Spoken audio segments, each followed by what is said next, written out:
Bell rolls is the reporter thrown into the secretive world of the Forex Super Model, where nothing is as it seems. Beware the techno monk,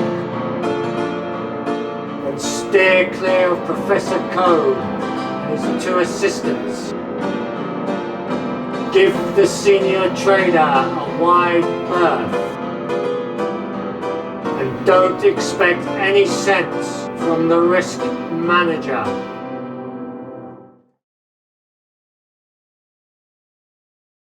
Good morning, I'm Professor Code and this is the Forex Super Model Daily Review for Friday the 16th of the 7th 2021. Excuse me, the time is coming up to 0450 GMT, 10 to 5 in the morning. Asian session coming to a close, European session firing up, our lunchtime North American session. Right, yesterday the 15th, then Thursday, we had a positive opposed driver in the yen at plus 102, front and back door flows mainly coming out the pound at minus 88, out the euro at minus 57, and the dollar was the positive rock at plus 43, activity plus or minus 145. Intra-week then, this is the most relevant because it's from Monday the 12th, open to about 15 minutes ago, with a positive opposed driver in the yen again at plus 198, front and back door flows mainly coming out the pound, minus 163, out the euro minus 159, and the dollar was the positive rock at plus 124, activity plus or minus 322. Remember last week we had yen strength, it came off on the Friday with the equity push. It carried on being a bit weak on the Monday this week, and then Tuesday we had US CPI which came in strong, and the yen started on the up again, and it's been on the up since. And now in the Asian session we're starting to see retraction flows in the yen. So the Asian session to about 15 minutes ago, intraday, we've got a positive opposed driver, negative driver in the yen at minus 43, front and back door flows mainly going into the dollar at plus 23, into the pound at plus 22, and the euro was the negative rock at minus 2, activity plus or minus 45. What's been knocking it about? Well, we've had quite a lot. We've had New Zealand CPI which came in positive, everybody's raving about it, we'll talk about that in a minute. Bank of Japan rates decision pretty neutral. US retail sales to come, US Michigan consumer sentiment, and the AUD is just generally being negatively noised off the map with COVID increases in certain places. So right, so let's have a look at the flows.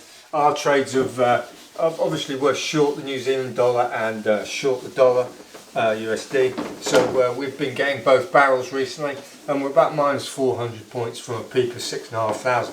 Now that's just by the by anyway. So let's have a look. The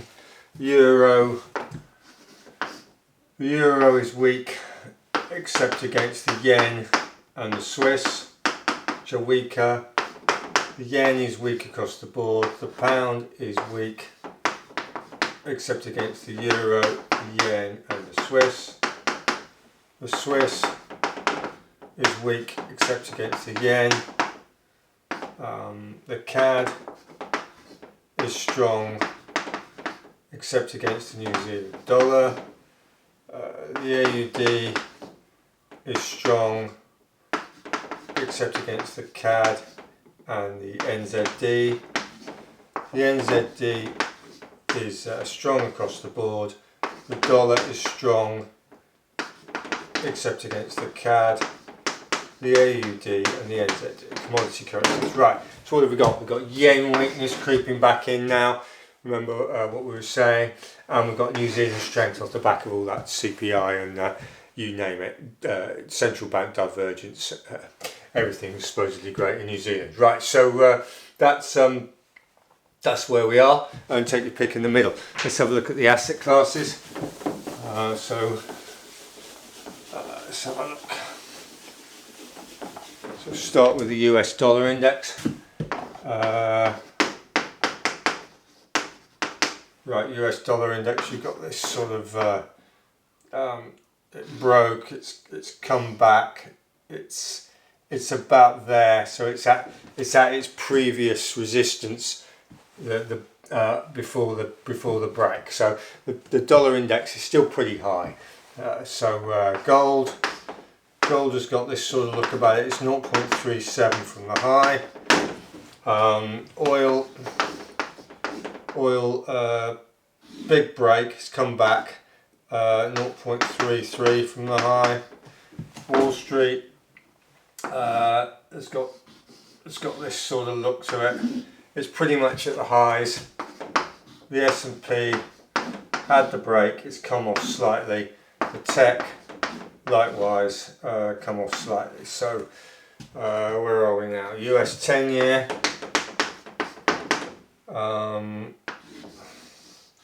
break.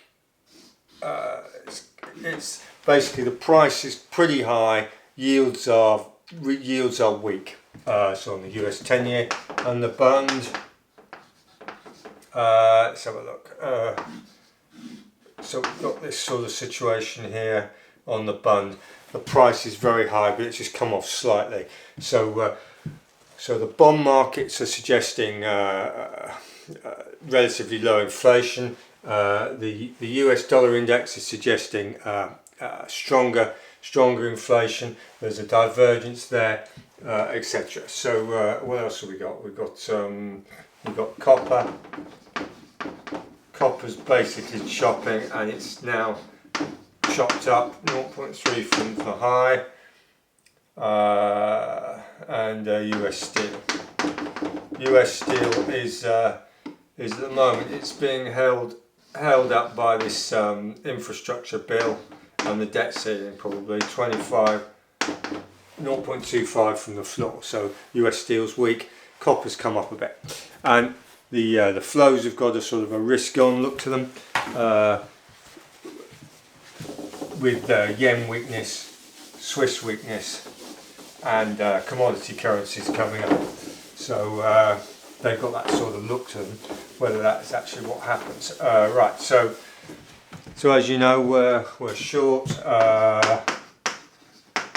USD dollar against Euro, Pound, AUD, and we're short NZD, Euro, Pound, CAD, AUD.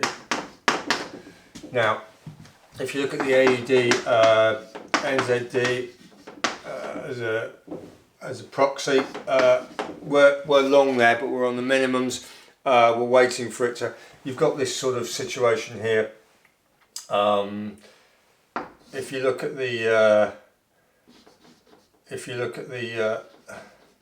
monthly, it sort of looks like this. You've got this. There's about 500 points between base camp and where we are.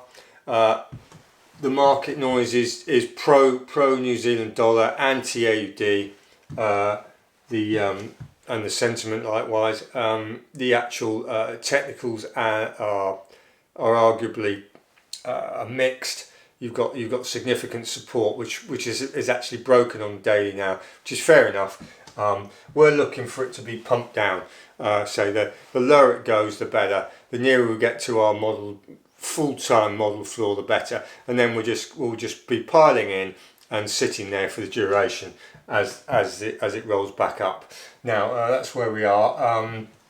What else is likely to happen? You've got this. You can say you've got the dollar is high. If people want to actually push anything further forward, they've got to buy the dollar at high levels. They've got to buy the New Zealand dollar at high levels. So they're all going to be very twitchy and vulnerable because they don't really have a longer term plan. Day traders are going to be in and out like a yo-yo, etc. And so that's where we are. We're sticking with our positions. Hopefully the New Zealand dollar madness will continue, and we'll get down to a proper floor where we can actually do some damage to them on the up. So thank you for watching. See you over the weekend for the flow review and the data review, which will probably amalgamate, and that's where we are. So thank you for watching.